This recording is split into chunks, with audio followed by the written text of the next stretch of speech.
মনে করো আজ থেকে ঠিক 7 দিন পর তুমি আয়নার সামনে দাঁড়িয়ে আছো, কিন্তু আয়নায় যে মানুষটিকে দেখা যাচ্ছে সেটা আগের তুমি নও।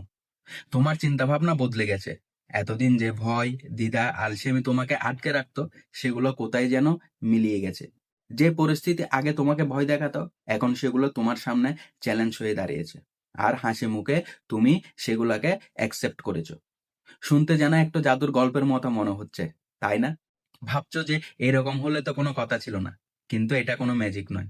এটা হলো বিজ্ঞান, এবং তোমার মস্তিষ্কের এক অসাধারণ ক্ষমতা আছে, যেটার মাধ্যমে এমনটা আসলে সম্ভব। আর সেটা হলো রিপ্রোগ্রামিং। বিজ্ঞান বলে প্রতিদিন আমাদের ব্রেন অসংখ্য নিউরাল পথ তৈরি করে। তুমি যদি এক চিন্তা, এক অনুভূতি আর এক অভ্যাস বারবার রিপিট করো, তাহলে সেই অভ্যাসগুলো কংক্রিটের মতো শক্ত হয়ে যায়। কিন্তু তুমি যদি সচেতনভাবে এই পথগুলো বদলাতে শুরু করো, নতুন চিন্তা, নতুন আচরণ দিয়ে, তাহলে ব্রেন বাধ্য হবে নতুন রাস্তা বানাতে। আর এই পথ তৈরির জন্য বেশি দিনের দরকার নেই, মাত্র 7 দিনই যথেষ্ট। এই 7 দিন তুমি ঠিক সেই কাজগুলো করবে যেগুলো তোমার মস্তিষ্কের পুরানো হ্যাং হয়ে যাওয়া প্রোগ্রামগুলোকে মুছে দিয়ে নতুন শক্তিশালী ও আপডেট প্রোগ্রাম ইনস্টল করবে। তো শুরু করছি মাত্র 7 দিনে ব্রেনকে রিপ্রোগ্রামিং করার চ্যালেঞ্জের প্রথম দিনের করণীয় বিষয় নিয়ে। প্রতিদিন সকালে ঘুম থেকে ওঠার পর হয়তো তোমার প্রথম কাজ ফোন হাতে নিয়ে সমস্ত নোটিফিকেশন চেক করা, এরপর কিছুক্ষণ নিউজ ফিডে স্ক্রল করা। শুরুতে মনে হয় মাত্র কয়েক মিনিট দেখবো, বাট মিনিটের পর মিনিট পার হয়ে যায়, এমনকি কখনো কখনো ঘড়িতে ঘন্টার কাঁটাও পরিবর্তন হয়, তবুও বিছানা থেকে উঠতে মন চায় না। এরপর যখন বিছানা ত্যাগ করা হয়, তারপর সকালে যার যার কাজে ব্যস্ত হয়ে পড়ে। স্টুডেন্টরা রওনা দেয় স্কুলে, কলেজ কিংবা প্রাইভেট পড়তে। অন্যদিকে চাকরিজীবী অথবা বিজনেসম্যানরাও তাদের একঘেয়ে জীবনে প্রবেশ করে। রোজ এক রাস্তা দিয়ে যাওয়া আসা, রোজ এক ধরনের কাজ, এক ধরনের মানুষের সঙ্গে দেখা। এইভাবে চলতে চলতে তাদের মন ভারী হয়ে আসে। শরীরের ভিতর এক অদ্ভুত বিরক্তিবোধ কাজ করে।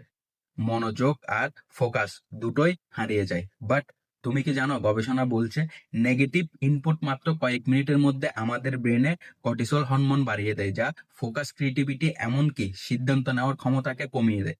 তাই প্রথম দিনের 24 ঘন্টার জন্য মোবাইল ফোন এবং সমস্ত অলসতা থেকে নিজেকে দূরে রাখো। তার পরিবর্তে নিজেকে পজিটিভ ইনপুটের সঙ্গে সংযুক্ত করো। ব্যাস, প্রথম দিনের জন্য এইটুকুই যথেষ্ট। এবার আসা যাক দ্বিতীয় দিনে তোমার কি কি করণীয় সেই ব্যাপারে। আচ্ছা, তুমি কি মাইক্রো গোল এ শব্দটার সাথে পরিচিত? মাইক্রো গোলকে সহজ ভাষায় বলতে গেলে বোঝায় ছোট ছোট গোল সেট করা। আমাদের সবচেয়ে বড় ভুল হলো আমরা প্রথমে বিশাল বড় লক্ষ্য সেট করে ফেলি, যেটা অনেক লং টার্ম একটা প্রসেস, এবং এটা পূরণ করতে দীর্ঘদিন সময় লাগে। ফলে আমাদের ব্রেন সময়ের সাথে সাথে নিজের কনফিডেন্সও কাজ করার অনুপ্রেরণা হারাতে শুরু করে। কারণ সফলতা দেখা না পেলে কারোই ভালো লাগে না। বড় স্বপ্ন থাকবে, এটাই স্বাভাবিক, কিন্তু সেগুলাকে ছোট ছোট করে বিভিন্ন ধাপে ধাপে ভাগ করে নিতে হবে। এবং প্রতিটি ধাপ কমপ্লিট হওয়ার সাথে সাথে আমাদের ব্রেনও আত্মবিশ্বাসী হয় এবং কাজ করার জন্য অনুপ্রেরণা পায়। আর এই নিয়মটা একদম সোজা। প্রতিদিন এমন একটা ছোট লক্ষ্য ঠিক করো যেগুলো খুব সহজে তুমি পূরণ করতে পারবে।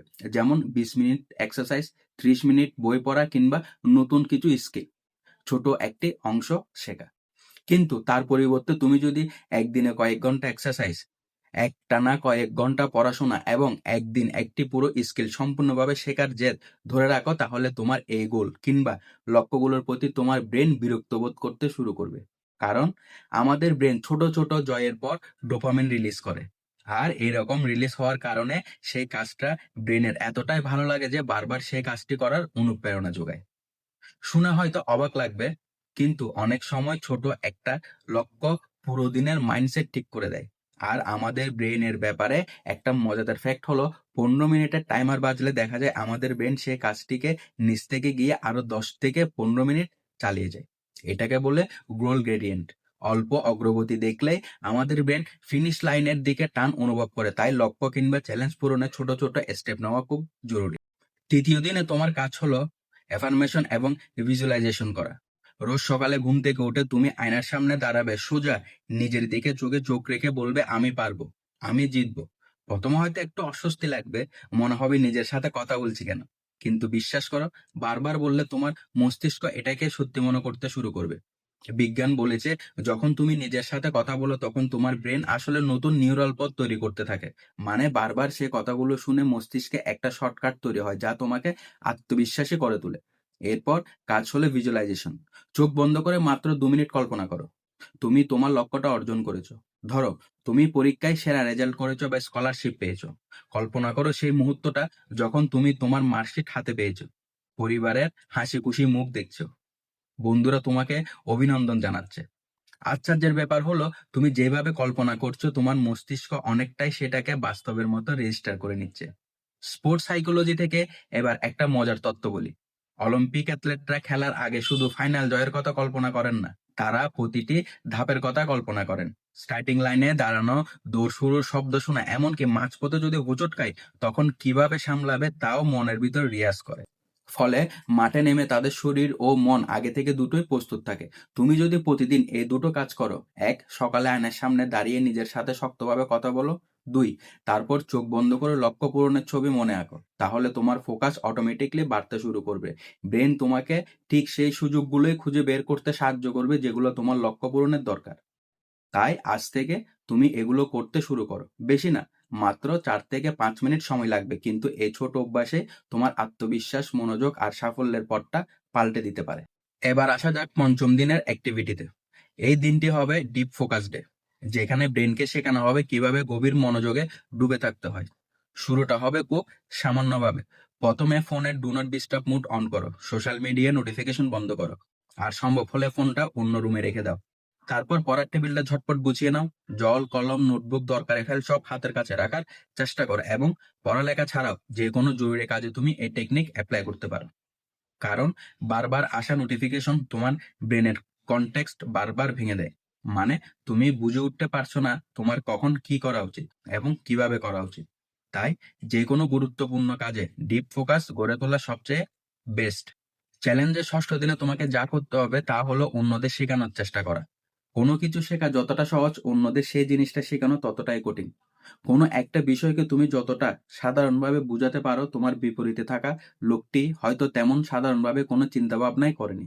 তাই এই কারণটি সেই বিষয়টিকে শেখা তার কাছে কঠিন হয়ে গিয়েছে। সুতরাং পড়ালেখা থেকে শুরু করে নিজের ওয়ার্ক প্লেস, যে কোনো জায়গায় যদি তুমি নিজের সেরাটা তুলে ধরতে চাও তাহলে তোমাকে যা করতে হবে তা হলো অন্যদের শেখানোর চেষ্টা করা। আর যখন তুমি যে কোনো টপিক অন্য একজনের মাথায় খুব সহজে ঢুকিয়ে দিতে পারবে এবং সেই ব্যক্তিটিকে ওই ব্যাপারটিকে বুঝিয়ে দিতে পারবে, তখন তোমার শেখাটা সার্থক হবে।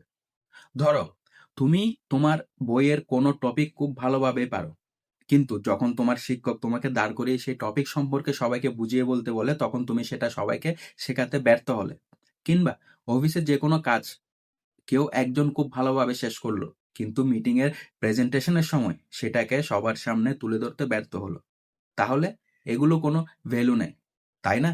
সুতরাং তোমার ব্রেনকে রিপ্রোগ্রামিং করতে হলে অন্যদের শেখানোর চেষ্টা করা ইম্প্যাক্টফুল বা কার্যকরী একটি ধাপ। সপ্তম দিনে তোমার কাজ হলো সেলফ রিভিউ ও ফিউচার প্ল্যানিং। 7 দিনে ব্রেনকে রিপ্রোগ্রাম করার চ্যালেঞ্জ, 6টি দিন এতক্ষণে শেষ। এবার সর্বশেষ সপ্তম দিনটি আমাদের জন্য অনেক বেশি ইম্পর্ট্যান্ট।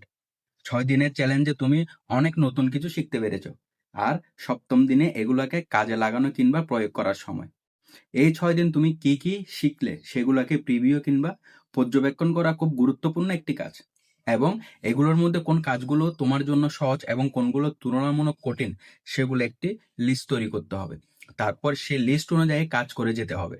তারপর তোমার ফিউচারের গোলটি সেট করার পর তোমার পছন্দের কাজগুলোর সাথে সেই টার্গেট পূরণের কোনো সম্পর্ক আছে কিনা সেটা লক্ষ্য রাখতে হবে। যদি সম্পর্ক থাকে তাহলে বুঝে নেবে তুমি সঠিক রাস্তায় এগোচ্ছ, আর যদি সম্পর্ক না থাকে তাহলে বুঝতে হবে তোমার সেই স্বপ্ন মিনিংলেস।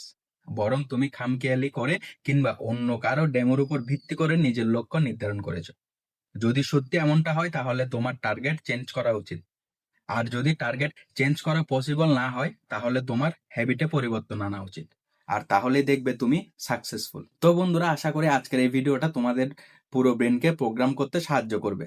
আর যদি সত্যি এই ভিডিওটা তোমার একটু উপকারে আসে তাহলে একটা লাইক করতে ভুলো না। আর সেই সাথে চ্যানেলে নতুন হলে সাবস্ক্রাইব করে পাশে থেকো।